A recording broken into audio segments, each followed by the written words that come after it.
Welcome to Smart Cleaning School. Are you ready to reshape your mindset and grow your cleaning business? Step into today's class with your guide, Ken Carfagno, so you can win for your family. Welcome back to the Smart Cleaning School podcast. I am so excited to bring you another amazing guest from our industry. So this is now the fourth of the interview series where we're going from this 15-20 minute format to an hour of interviews with amazing people. And we're not going to dig into the mechanics and the nuts and bolts of how Greg has built, I believe, at least one seven-figure business that he doesn't have to be there for. Greg is incredible at what he does. But what we are going to talk about is Greg's why and his dream and his vision for what has carried him through. So I just want to say thank you, Greg, and welcome Greg Shepard of Dallas Maids. Welcome to the podcast. Oh, thanks, Ken. Glad to be on. And you're talking about why. Why did I do this? And well, I used to work in computers. I would sit behind a computer screen 8 hours or more a day, and hacking away, creating software code. It paid well, but I wanted more. I didn't feel like I was providing value, and so starting a business, it was a great way for me to actually create something and see it blossom and see it provide good jobs to some amazing people, and while providing value for our customers. Clean houses make people happy. And so anyway, that was my why for starting maid service.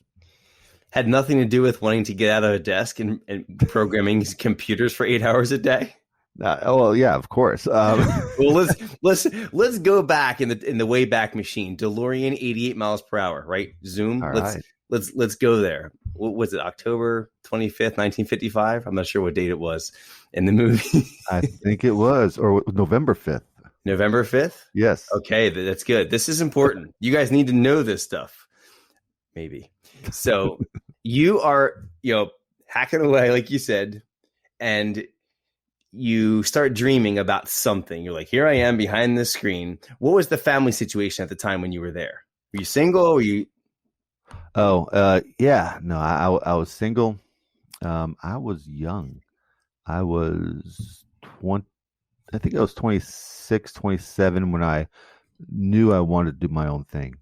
Okay. And I remember thinking back then that, yes, I wanted to create a business, and I knew that I would have to do it. I would have to take action. This is something I wouldn't be able to wait for a few years down the line, because back then I had the forethought of knowing that if I did have a family, I would eventually get married, have a family, that maybe the risk would be too much to actually go off and do my own thing. So thank God I had the courage back then to actually jump in and do it. So I think at age 28, 29 is when I started Dallas Maids. Did you do a side hustle first, or did you just make the break and boom, you started fresh? Oh, hey, good question. No, I jumped into it 100%. I didn't do a side hustle I didn't use it as a side hustle. My line of thinking back then was that if I did this on the side and wait for it to grow, and if it got too tough, it'd be too easy to fall back on my job. I saw my job as a crutch. And so removing that crutch and just jumping in, I knew I would have to swim or sink, or rather sink or swim. And I swam. I swam hard. Swam for 14 hours a day at the beginning. And it became a success. The first year was tough. I didn't make any money. Right. I actually lost money. Second year, I didn't make any money. Third year, I think I had a a salary of maybe $150 every 2 weeks. Wow. I my goal back then was growth. Put all the money back in, grow it, grow it, grow it. And fourth year, I did all right. Fifth year, fantastic. Seventh year, fantastic. The seventh year is when I hate saying. I mean, we can probably take this out, Ken, because I feel like I'm bragging. But the seventh year was when I hit $1 million. The seventh year was, actually when my net worth got to $1 million. So yes. So yeah, that's awesome. That's why you're on the show, man. Yeah, I want people. This is a no humility required section, because I want people that listen to this. See, people that are listening to the show, Greg, here's where they are. They're either thinking about starting a cleaning company, and they are that computer person thinking about like my dream. What kind of business could I start? Hey, why not a cleaning company? They could be people that are cleaning by themselves, like I have been for years, and maybe they're putting in 60 hours a week cleaning. Their body's starting to hurt, and they're 33 years old, and maybe they're a single mom. Could I grow this beyond? Or they could be struggling to, maybe they got a few employees, they're struggling to get out of the field, or they're in the office and they're back and forth between the field and the office because they can't quite get it right. Or they're in the next phase where they're about to hit $1 million, and they're like, but what's next? Like, they're all stages. So please, if you're willing to share any numbers, it'll help. It'll help all kinds of people that listen to this. Yeah, it's I guess it's uncomfortable for me to say that. I feel like I'm bragging, which is you've achieved, and you need recognition for what you've achieved, and that's why I wanted to bring you on. You're humble, and you're killing it. No, thank you, thank you. The trick was yes, I went lean for the first few years, so all the money that came in was just focused on growth. So, the first few years first 3 years was kind of lean, but then the fourth, fifth, sixth, seventh, the growth went right up.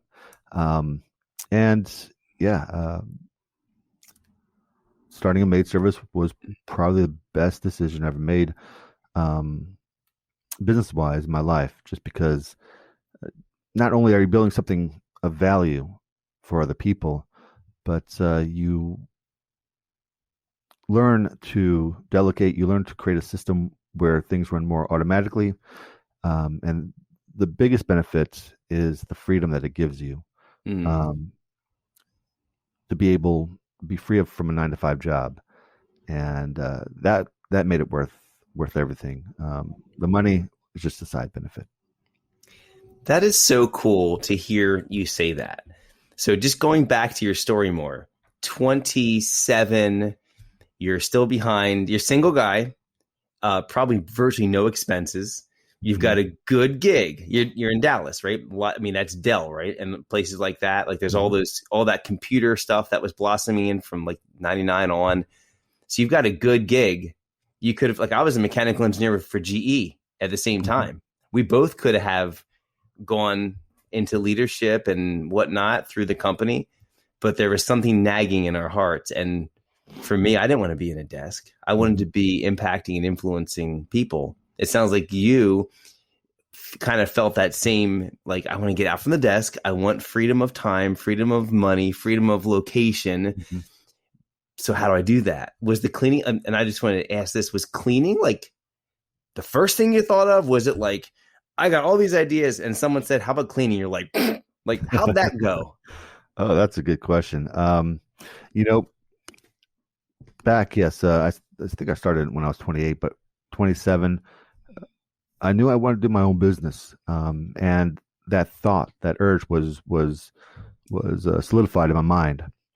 And my mind just went with it. You give your mind a goal, or your subconscious goal, and then your subconscious starts working toward that goal. And I had that mission to do my own business. And for the next year, ideas would pop in my mind, business ideas.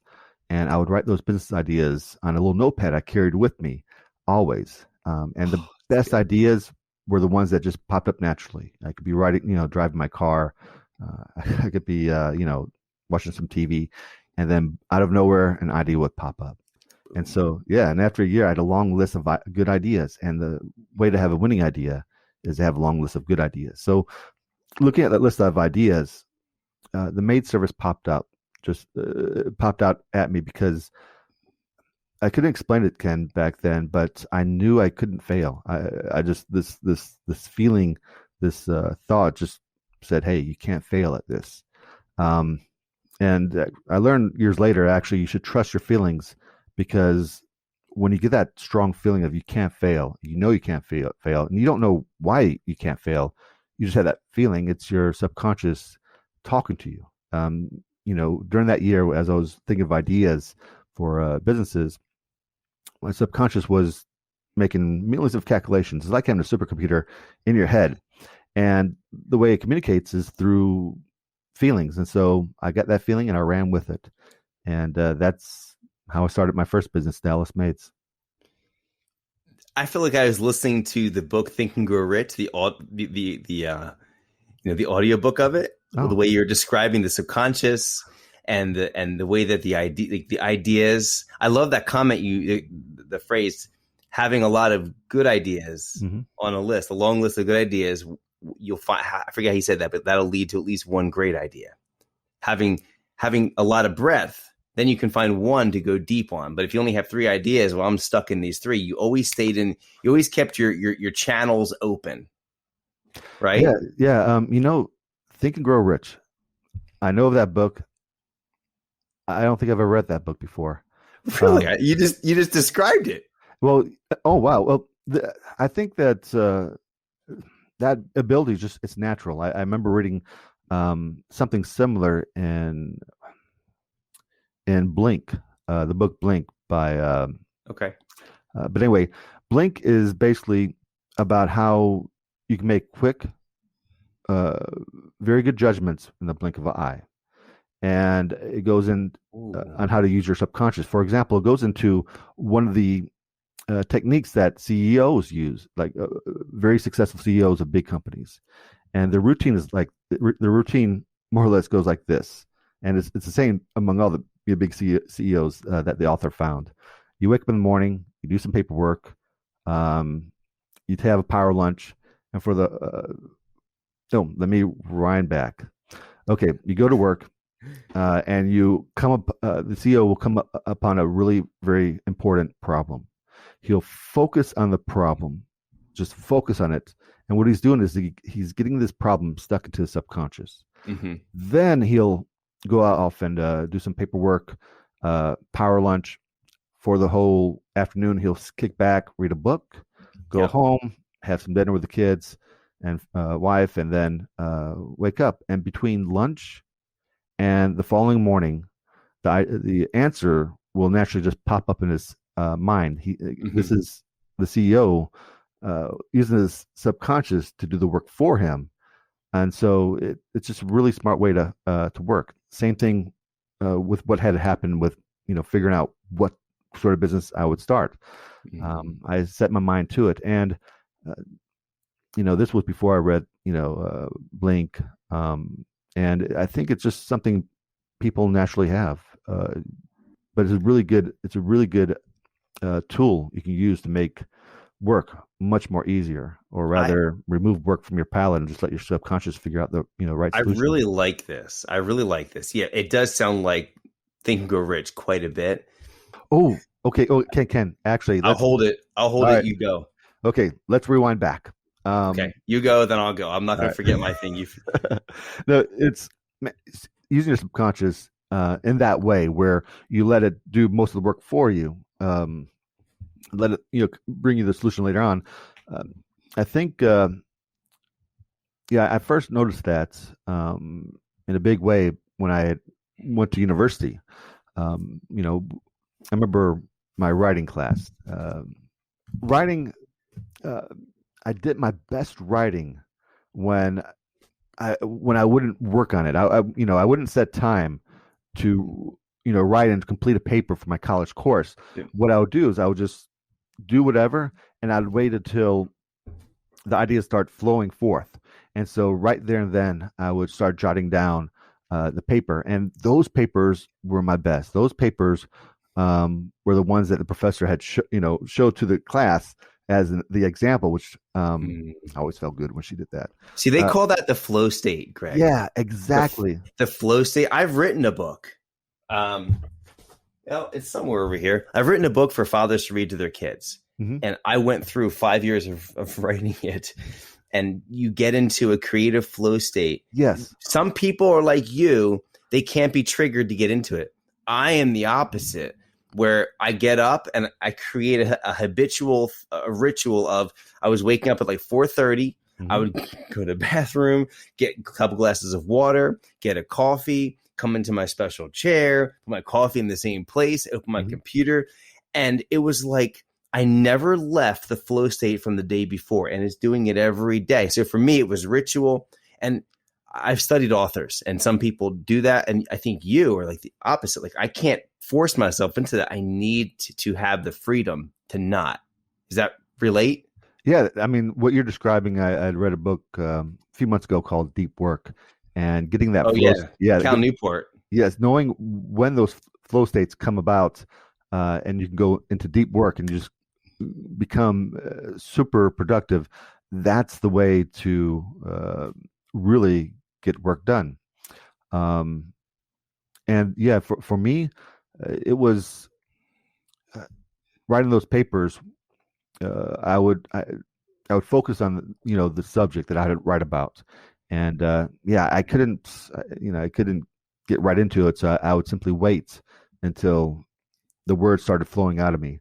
And again, that's letting I pretty much let my subconscious focus on the problem, let it do all the writing in its head, before, and then when it was ready, it would just flow out, and it was beautiful because it was effortless, and it produced the best work.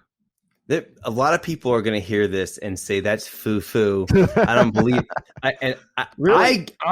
I'm with you because I've experienced this. You have to have some trust. There's an episode I did, and I was at a mastermind retreat. I know you're involved in masterminds, and you get challenged there. There was this conversation that really stretched me. And I did a podcast episode on it. I called it Trust Your Gut. Mm-hmm. And there's two people having a conversation. One of them is an expert in our industry, Courtney Wisely. I'm not sure if you know Courtney. She's automation, incredible. So she's there. And then I've got the leader of the mastermind community, my friend Vincent Puglisi. This is Total Life Freedom. The two of them are having a back and forth. And the question is, so how do you guys take action so fast? How do you get so many things done so fast? Like they build something and Vincent will say, well, I'm like Mr. Magoo. I'll just kind of bounce around and things just happen. But when they really dug into the conversation, I'm a classic overthinker as an engineer. And the whole subconscious and the conscious, I get stuck in my own head. And because of that, going back to my early years as an entrepreneur, I was a very slow to action, fast thinker, slow to action. And this conversation was Courtney and Vincent. Like we just trust our business instincts. We trust our gut. Something comes up about, okay, here's a specific person. How do I feel? Here's a scenario. Yeah. How do I feel? And they just take action. They make more mistakes and they get more successes. And Vincent's line was, I'm a classic underthinker. And I'm curious, hearing this from you, knowing that you have a computer background, where do you put yourself in that camp? Are you a fast action taker or are you an overthinker, slow action taker? Like where do you fit in? I could totally be both. Interestingly, he says he's the pretty much action non-thinker. Again, trust your guts, but for your gut to make the best decision for you, you have to arm your mind with knowledge. And one of the things I noticed among my fellow owners who are million plus, most any successful person is that they love to read books. That's actually the common thread. I love reading autobiographies, and the great people I read about right now. I'm reading, Nelson Mandela, Anwar Sadat, who was the Prime Minister of Egypt, Bill Clinton, Obama. They all love to read. George Bush's mom, Barbara Bush, says she can't imagine life without reading. And so you have to arm your mind with the knowledge. And if your subconscious has all that knowledge, it can produce a very effective gut feeling for you. Oh, arm your mind with the knowledge. See, that's a great segue too, because the overthinkers, okay, so this is me, not you, okay? And there's an army of people that probably listen to this that are also overthinking. They're perfectionists. They're overthinking. They're in that place. And so I feed my mind with knowledge, Greg, but I have also, and we have a common friend, and I interviewed Liz Trotter on this show recently. Yeah. And she said something that blew my mind. She said she reads a lot, like multiple books a week. Okay, that doesn't relate to many people, but she doesn't start the next book until she implements something from the book she just read. She finds one thing to implement and she implements it every book. Me, I'm just collecting stuff. Oh, I'm just going to put it on this brain shelf. I'm storing it. And that, I think that triggers a lot of my indecision in the past. I've gotten better at this, a lot better. But I'd love to hear, how does your brain work around that? Do you take action on what you read right away? Do you just let it store and let the subconscious find the right chapter in the right book? How do you do that? Good question. Well, I guess the books that I read, where I guess it's more the self-help books or the how-to books. I find myself taking action. Some books more than others, but I suppose that I know the overthinking problem, and it's no fun to overthink and can't figure out what is the right path to take. So I really love using that method of focusing on the problem very intently, and then just forgetting about it and just letting the answer to appear to you later on. So that that saves you from a lot of overthinking, makes the whole process easy. But then again, I'm guilty of overthinking many times. But I'm I'm like totally rambling. I had it's okay. I mean, sleep last night. See, you give okay. We're gonna get to the no sleeping thing, because Greg, we both have something we could share about where we're not in the best physical mental state right now. but here's my question on this, because you just reminded, you said it 3 times, and now it's finally going through my thick skull. Mm-hmm. You give your subconscious an assignment. You have a problem. That's a good word. And you essentially inscribe the problem. You write it on the subconscious mind by focusing on the problem for an hour, 2 hours, just intensely focused. Not even that long. Not even that long. Just for a few minutes. Okay. And then you purposely step away from it and do something either completely menial, or even go for a walk or a bike ride, hang with your family, go to sleep, and then whether it's in the middle of the night, you wake up, notebook, side of the bed, or first thing in the morning. When it hits, is it obvious? Oh, yeah, absolutely. When it hits, the idea pops in your mind, and that's the right solution. It makes perfect sense. And so, yes, instead of a notebook, these days I have my phone, and I will hop on my email, and I'll send myself an email. I'll type in exactly the solution and get the email for me, especially, of course, if it's at night or when I'm at home, so I can just, get the solution and then work on it next day. I'm learning. I'm in learning mode right now. I'm selfishly bringing Greg on so I can learn from Greg. So if you guys listening to this show are getting anything, good for you. But I'm learning. So the next question on this speed of action thing, that this is me getting some free coaching from Greg. Thank you, Greg. So you now get the answer in the morning, middle of the night. At that point, it's the answer. Mm-hmm.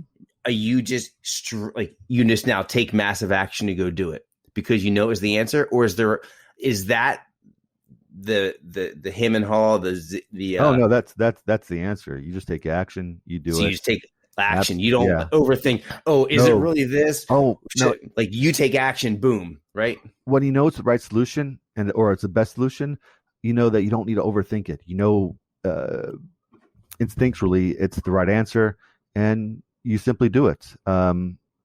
Again, you're trusting your strong feeling. You're trusting your guts, and it's that simple. That might be the title right there. When you know it's the right answer, you take action on that answer. Something like that. That was awesome. All right, let's switch gears a little bit, because I'm hoping that people are not like, okay, this is not foo-foo, because how many times, as a reference, how many times have you acted on this kind of a habit? Is this all the time, or like once a year, something major? No, all the time. All the time. And it's not foo-foo. It's a phenomenon, I mean, that you can read about in books. It's simple psychology. It's like right now, you know, there's two of us, right? Me, you, Ken, we're talking. And actually right now there's actually four of us. There's me and you talking, our conscious minds. The mastermind concept. Yeah. Right. The mastermind principle. Yep. That's again from Think and Grow Rich. Oh, well, I don't know if it's, there's our conscious minds. Like right now we're conscious, we're talking about this. And then there's our subconscious minds. And our subconscious minds, they're talking with, between each other right now. We don't know what they're saying, Ken, but they're talking. And as this conversation progresses, as it flows, and what we talk about is large part is our subconscious is sort of guiding our conversation, whether it's this or with other people. It's amazing how it works. And I suppose, no, it's definitely not foo-foo.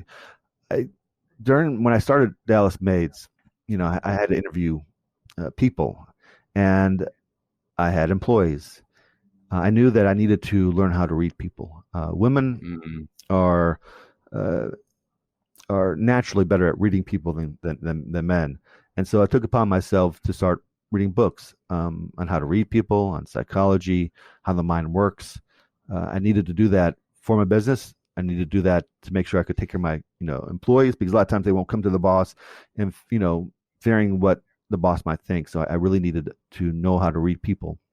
So that knowledge I read from all those books kind of leads into this. It seems magical, and it seems like it's sort of maybe even metaphysical, but it's not. It's all rooted in psychology and science. Yeah, and it's a valuable tool that I would recommend to anybody to think smartly and to lower your workload.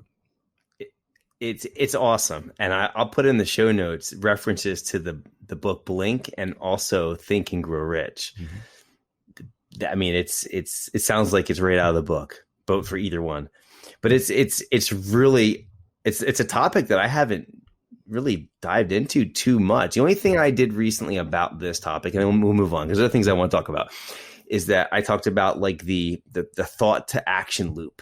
It all starts in your mind. It starts with your thoughts, and the thoughts create feelings. The feelings create actions. Actions create results. And people that are dealing with a negative mental mindset are going to create negative feelings, create negative action, and put them in. Why am I getting no results or bad results? Yeah. And then when that person gets to the point where I need to change my thinking, and even though they don't feel good about it, they start intentionally putting good thoughts in. Those good thoughts will start to turn the feeling from negative to positive, which will turn the actions to positive. And it's all downstream. And then it creates this momentum where you start getting good results all the time. Why? Because you have great thinking. You have to reprogram your mind. You have to absolutely reprogram your mind for success. If you fail, it won't be because of anything out there. You already have everything that you need to succeed. And the only thing that's stopping you is your mind, limiting beliefs. Knowing how to reprogram your mind for success is vital. One book I recommend to to business owners is Secrets of the Millionaire Mind by Harv Eker. And it uses, there's a lot of NLP, neuro-linguistic programming, in that book. And it's a very effective tool to quickly reprogram your mind. For example, I remember, one part of the book, it says, let's say you drive by a huge mansion with a perfectly pedicured lawn with maybe a Tesla out in front, and is your first thoughts? What's your first thought when you see that? Is it who did they scam to get all that money, or is it good for them to be able to do that for them and their family? And that'll give you an idea of where your mind stands. If it's the latter, perfect. That's the right mindset. If it's a former, you got to change that, because what it's if it's a former, if you're thinking what underhanded things that they do to steal that money or whatnot, it's your subconscious. It's telling you what your subconscious thinks about money. It's thinking that money's bad, and you have to think about it. When you grow up, there's a lot of negative connotations around money. Money doesn't grow on trees. Money is the root of all evil, and you don't realize it, but it can become ingrained in your mind. And so you have to turn that around and have your subconscious realize that money is good and not bad. Because if your subconscious thinks money is bad, it'll do everything it can to sabotage your efforts. Anyway, I'm using money as an example, but that goes for all aspects. Can I share a 1980s song with you? It might be, I'm not sure what year, late 80s. Remember the band Poison from back in the day? Of course. Okay. So I had this song on. Okay, this is like Ken nerding out. I have this double CD. I've always liked. It's called Monster Ballads. Like it's like all the 80s hair bands, they're ballad. And so I'm listening to it, and it's track number 2, I guess, on the first disc. And yes, I still have a CD player in my car. Oh, wow. All right. I know, right? I know. I need a Millionaire Mindset so I can get like MP3 or something. And so the second song, it's called Something to Believe In. You remember this song? Yeah. Something to Believe In. Okay, I just pulled up the lyrics. You didn't see me go stealth. I pulled up the lyrics. Verse 2, let's listen to this. I was thinking about this over the weekend when I heard this, and it goes to what you just said about the different houses and what you drive by. So here's the second verse. I drive by the homeless, sleeping on a cold, dark street, like bodies in an open bone, like an old bone grave. Underneath a broken old neon sign used to read, Jesus saves. A mile away live the rich folk, and I see how they're living it up. But while the poor, they eat from hand to mouth, the rich are drinking from a golden cup. And it just makes me wonder why so many lose and so few win. Ha, give me something to believe in. I listened to that song, and I was even discussing it with my 16-year-old. I said, this is such a common mindset. And I said, the person, Brett Michaels, making the lyrics, he's a multimillionaire. And he's talking about the rich, like, oh, they're lucky. Why are they up on that hill drinking from this golden cup? And all these people down here are homeless. Now, we want to care for the homeless, but just that mindset, like you're talking about, of why is that person up there? No, that person's up there not because they were chosen. Now, there are some trust fund, kids, and there's lots of them. But I think there's some incredible stats on millionaires. You probably have them. Like 80% of millionaires are first generation, something like that. Those are a lot of really interesting stats. And so when I think of that house, I don't think of it through the lyrics of this song. I'm like, that is cool. If one person could do it, so can I. Why can't I?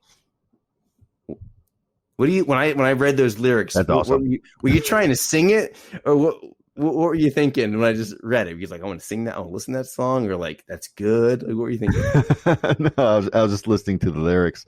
No, that's I love that. It's all a mindset. And everything, whether it's money, your success, it's all a mindset, and you have to reframe your view on life in a positive manner. Same thing with business. There is so much business out there, at least, in house cleaning of experience, that, there's really no, I don't view my competition as competition. I view them as friends. We work together. And, I was, that's my thought. There's so much business out there. But now thinking about this, if I had a wrong mindset of, maybe there's not enough business out there, maybe they are my competitors, would things have turned out differently? 100%. Probably so, yeah. One addendum to that, though, Greg, I've had the privilege of having you as an expert on the Smart Cleaning Tribe, the group I run for, $200,000 to $1 million cleaning owners. Mm-hmm. You shared some details in there about these so-called competitors. Is it true that you are a competitor of yourself and you purposely designed that in Dallas, Texas? Is that a true statement? Is that a true statement? Wait, competitor myself, like Don't you have two companies? Yes. And you purposely rank them number 1 and 2. They're two different companies, two different brands, but Greg is the secret owner of both. Tell me about that. Sure. And like I said, there's I thought that was amazing that you did that. There's plenty of business to go around, so I had to do two. No, the story behind Emily's Maids, which is my second maid service, was, many years ago, there was another owner, business owner, and I had offered to send the leads that thought Dallas Maids was too expensive. I offered to send those leads to him to help him out. But you got to charge what you're worth, and his service didn't make it. So I thought, why not create a second, house cleaning service that has lower pricing. So when we do get those calls, say, hey, your prices are too high, my staff can say, hey, you ought to check out Emily's Maids. And so that's how Emily's Maids was born. We get those cost-conscious customers in addition to the ones that are willing to pay the premium. And is it also true that your SEO machine has ranked them number 1 and 2 under house cleaning in Dallas, Texas? Yes, they have. But I remember that from that interview last time. Yeah, but recently I've dropped a little bit, not Dallas Maids, but Emily's Maids. Okay. But working on that to get that back up where it is. And actually, I'm in the process of starting. I'm actually hiring right now, starting a SEO company, which I'll have my 3 cleaning companies as clients at first. But I figured, if I can rank, a maid service in the number 1 spot for the 3-pack and number 1 spot for the organic in a city the size of Dallas, I could easily do that for other people. And so, that's my next project, is that SEO company. And SEO is not really rocket science. Overall, what's important is that you provide good value and you're genuine, and try not to manipulate Google, and Google will reward you. Google always wins, right? Yes. So you don't want to keep off Google. So don't, I've seen where my competitors might have, not competitor, I'm thinking of this one maid service that had raced up to the very top of Google and knocked Dallas Maids from number 1 to number 2. And I'm thinking, what are they doing? And so I did a little research. I saw that they were doing some black hat, or not the maid service, but rather the SEO company that they hired. And unfortunately, that's not really a good strategy. After a few months, Google eventually found out and knocked them out of the rankings. Yeah. That is interesting. We could go. I know a little bit, like just enough to be dangerous. And on this, I was in a networking group meeting this morning, and we had a Reach Local guy. I guess that's a national company. Mm-hmm. And he was talking about the Google going through a major algorithm change now, and they're starting to really put a lot of value in their algorithm on page speed, which I'm like, uh-oh. So I went on like a tester online. I put my 3 websites in, and I got an A on one, a C on the other, and an E on the third one. So that was eye-opening. I mean, it's amazing. Let's come. I want to come back to the different things your projects are working on. Let me just, like, people are probably wondering, like, okay, this guy's like the guy behind the curtain. All these things we're talking about, that's this metaphysical, like, subconscious, conscious, like feed the mind. And you hinted at something way back, and you also kind of came back to it just a minute ago. You built this company. The dream you had for it was, from what I heard anyway, is part one, I want to get out of this desk. I want to make a difference. I want to hire people and make a difference in their lives. I want time, money, location, freedom. They were things that spurred you on. Money was still something that you wanted. And then you probably got to the $1 million net worth, $1 million company with Dallas Maids. And that started to turn, money. Yeah, I've achieved money and I'll keep making money the rest of my life because the more I make, the more I can give. But there's something else that started coming into play. You opened up a second company. I believe you told me before you opened up a company in Tennessee with to help your brother-in-law. Like there was can you tell me about that? Why? Yeah. Let's wind back. So yes, please. When I started the company, money was not my goal. Okay. Not at all. In fact, I remember thinking if I could make at least $40,000 a year, I'd be okay. You were single. True, but ramen noodle doesn't cost much, dude. But I think that mindset helped me. I think if you chase after money, I think if I did, it would not have been a success. Rather, I really just wanted to create something and make it work and create something of value. So yeah, I was a starving artist for those first few years, but that didn't matter because I was having time of my life creating Dallas Maids. It was a thrilling experience. So money was not the top of my list back then. But the other factors were the making a difference, create something that could outlast you, even like a legacy. Mm-hmm. Yeah, I just wanted to create something of value. I guess I wanted to put my mark, on the world. I wanted to, achieve something good. And you certainly have. Now you have two companies in Dallas, and how many employees you employ between those two companies? In Dallas, we've hired a few recently. I think everyone 37 is my best guess, give or take about 2. It just shows you something. Like Greg is an absentee owner and he is in a great spot. You got your hand on the business, but you have managers doing this for you, right? Yes. So I know this about you, but so roughly almost 40 people. Is that 40 families that are better off because you persevered in those early years? Yes. I would like to think so. How does that make you feel when I even say that? 40 families better off, the community better off. It's a good feeling. And what was really good feeling, Ken, is, back in late February, March, there was a surge in demand and we got rolling on hiring. And I had to figure out, we do percentage of the job is what they earn. So I had to figure out the hourly rates, the equivalent hourly rate, because we wanted to advertise that in our ads. People are, they understand hourly rates. So I found out that our ladies get paid the equivalent of $14 to $25 an hour, with the average around $20 an hour. And this is not including tips. So it was really nice to realize that my cleaning staff, get paid quite well. I mean, my top earners make $50,000 plus a year for cleaning houses. That's amazing. And you just said that I only wanted to make $40,000 myself. So you got people making more than you did the first 3-4 years. Oh yeah, of course.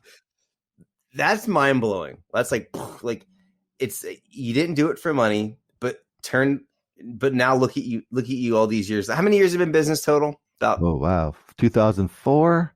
So 17 years, yeah. 18 years, 17, 18 years. Okay. And then you went on another project. Actually, before I say that, when did the family piece come in? Okay. That's important. I want to know about the family piece. Sure. Got married in 2013, had my daughter in 2015. Okay. And we just had another daughter just about 8 months ago. Okay. So it was 6 years apart. Mm-hmm. That's cool. So 2 daughters. All right. So your oldest, 2013, so she's 8, about what, the 4th grade? 4th grade? 6 years. Elena's 6. Oh, she's 6. Okay, so she's first grade. Okay. Almost. All right. So I guess you had already reached the $1 million point when you had your first child.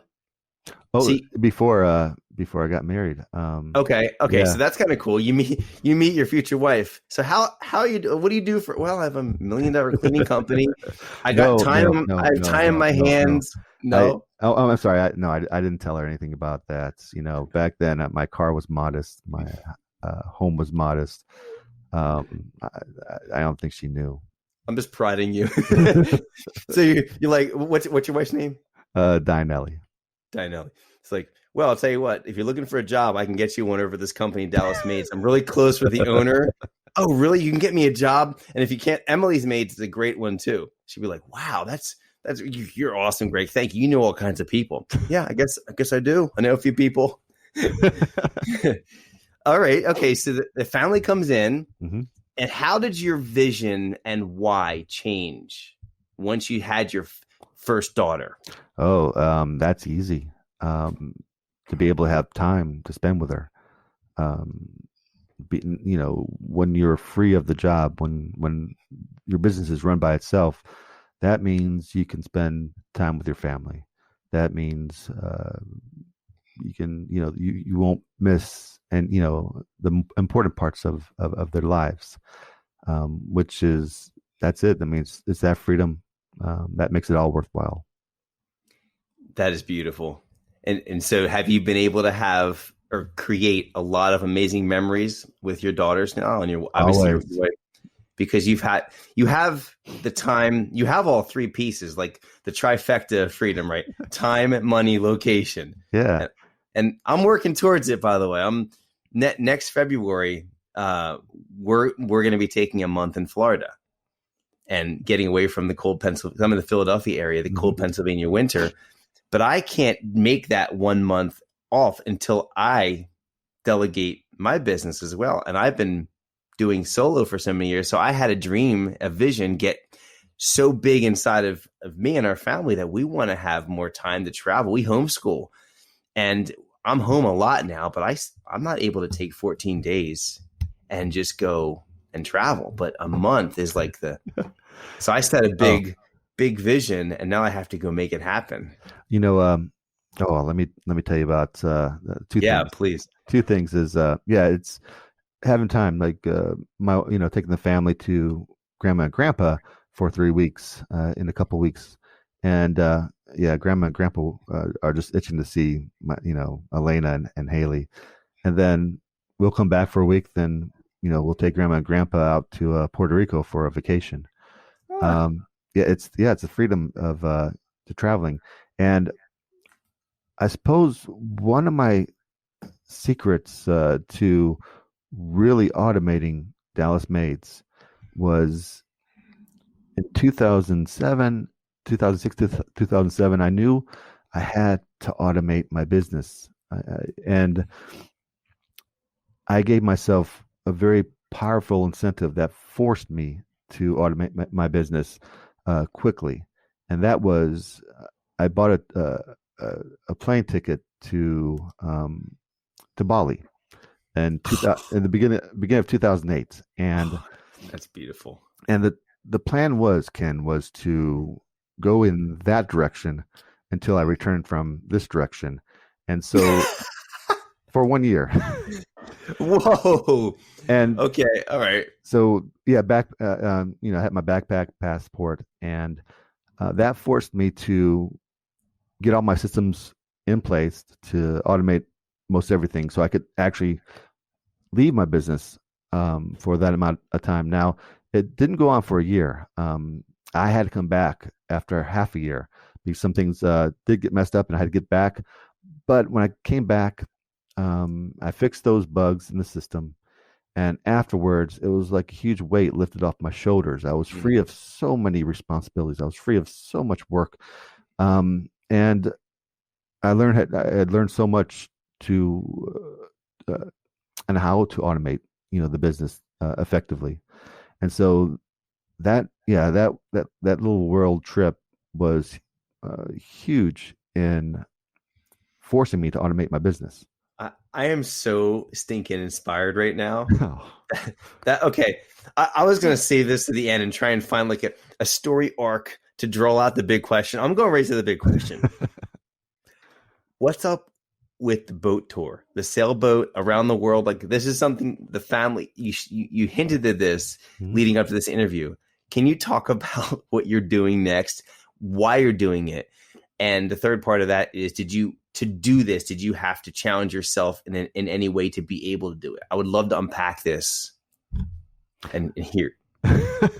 Okay. I remember going on a spring vacation trip in Florida during my college years with some buddies, and we stayed at one of my buddies' aunt and uncle's place for a little bit, and that's what inspired me. In the back was a little waterway out to the ocean, and they had their boat out there, and his aunt and uncle every 5 years would take one full year off and just go on that boat and travel. They never had kids, so they had all that extra money to do that. And I said, I got to do that one day. I got to do that. And so the plan is this. First, my wife and I, we want to move to Toronto and start a business there. That's our ticket there. Get that business up and going. After 4 or 5 years, we'll have our permanent residency.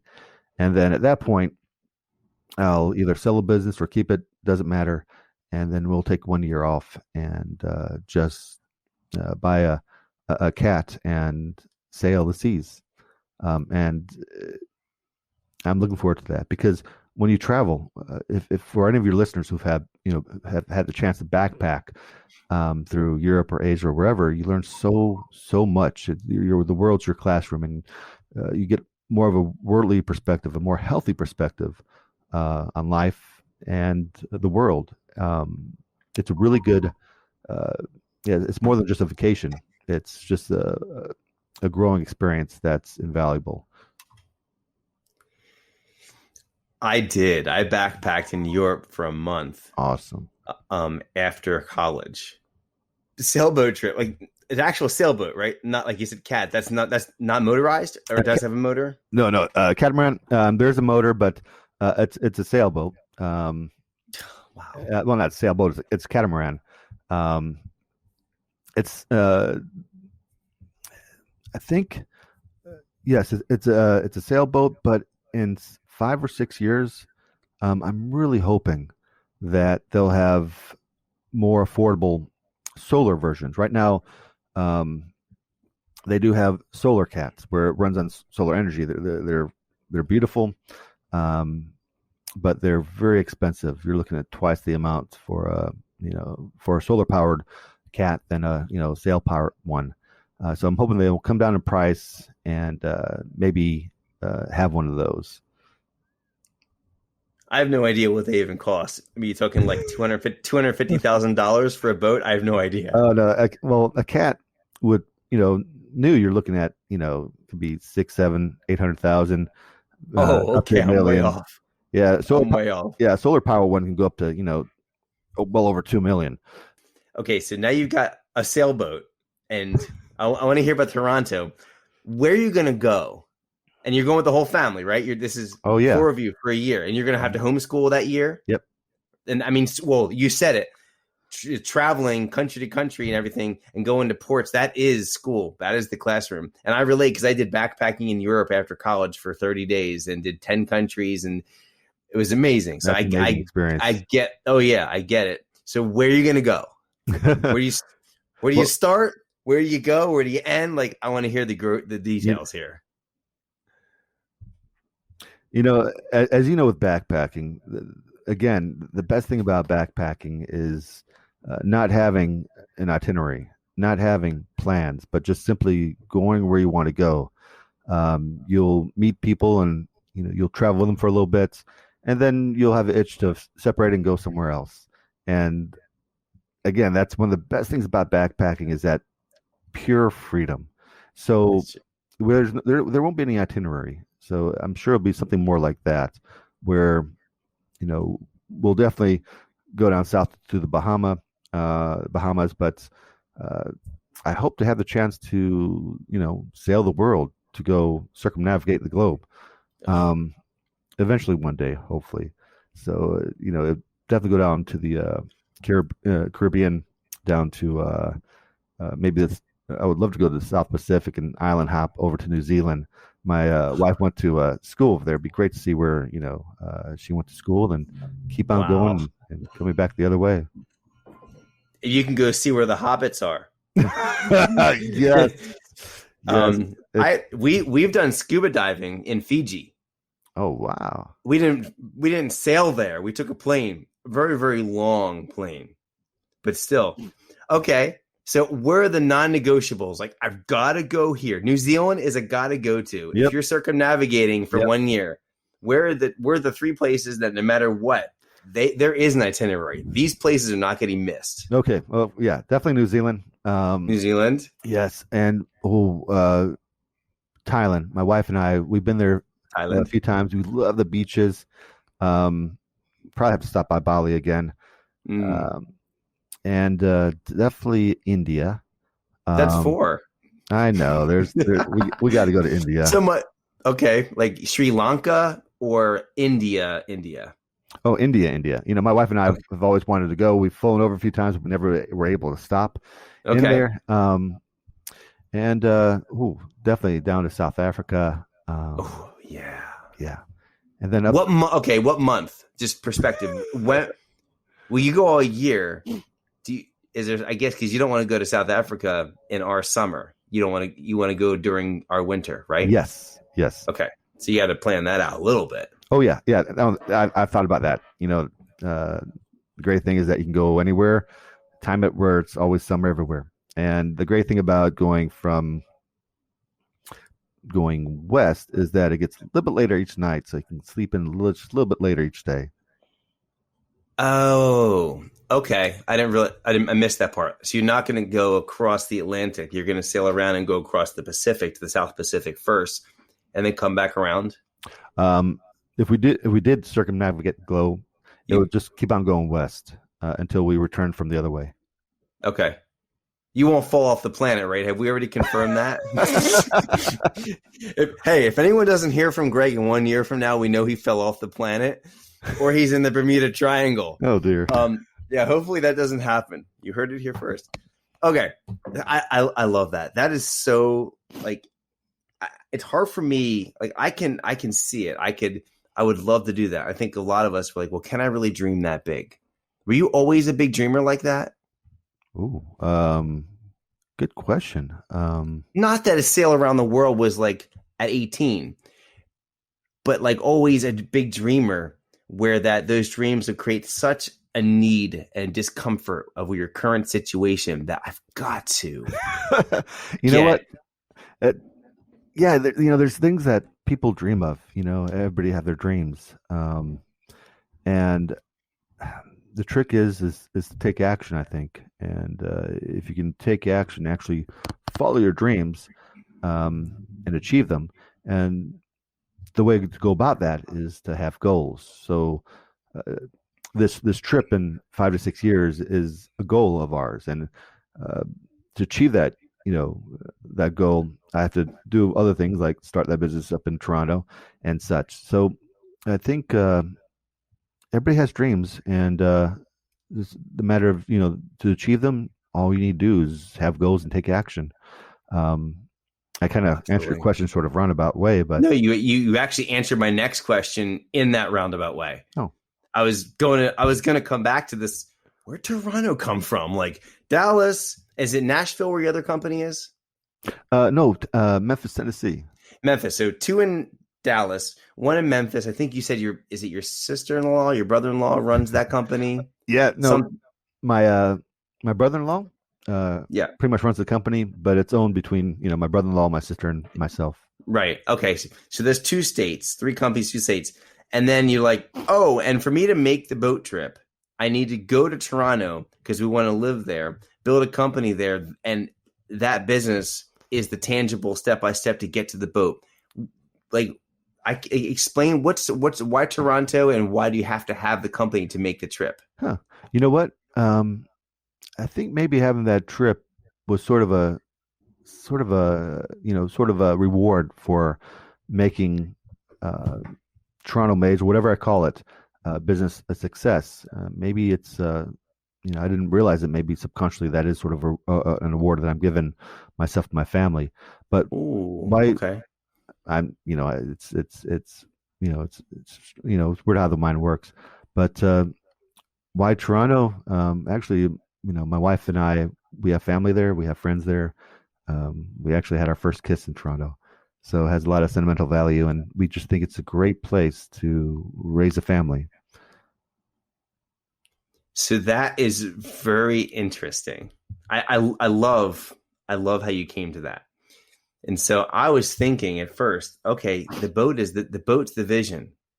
And it is in a way, but really deeper than that. If you peel the onion back, what you just admitted is that really the vision is we've got things automated in a couple of different states. What we want is Toronto for our family. That's the dream and the vision. We love Toronto. We want to go there. That's what keeps us up at night talking about Toronto. And for us to make this kind of a major jump from Texas to Toronto, different country, and go through all the citizenship stuff, to go through that, you know what? This boat trip is something we've always wanted to do as well. That'll be a reward of us achieving our vision. So it's tied into the vision, but it's not the vision.